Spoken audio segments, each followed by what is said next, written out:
of the following is not mentioned in paragraph 2? Yang mana dari A, B, C, D ini yang tidak disebutkan di paragraf kedua? Nah, jadi nanti ini mungkin di paragraf tertentu ya, jadi enggak dalam satu teks begitu. Contohnya di sini yang tidak tepat dengan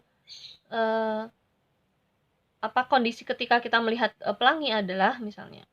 Maka di sini kamu cek dulu, karena di sini paragraf 1 ya, kamu hanya fokus pada paragraf 1. Kemudian kamu cari tentang rainbow tadi, faktanya yang ada di sini apa, maka yang tidak cocok begitu yang mana, yaitu the sun is in front of you. Itu yang tidak tepat ya. Ingat, pertanyaan negative text atau negative detail itu adalah biasanya dengan not atau except yang ditulis dengan huruf capital.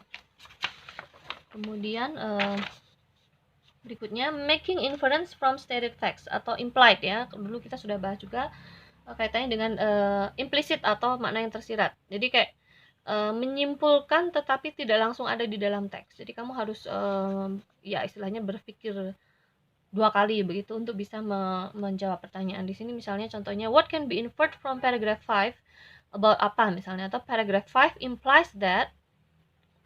atau paragraph 5 suggest that apa. Di sini it can be inferred from paragraph 1 that, dan di sini biasanya ada tambahan soalnya. Kalau di sini tadi kan tidak disebutkan. That gold came into use as a medium of exchange. Apakah sebelum bla bla bla, setelah, atau selama, atau di tahun berapa misalnya. Nah, mungkin di dalam teks ini tidak langsung ada jawabannya. Jadi kamu harus benar-benar memahami dulu, bisa jadi 2-3 kalimat atau mungkin di sini 1 paragraf, karena di sini clue-nya adalah 1 paragraf. Jadi ini dibaca dulu, dipahami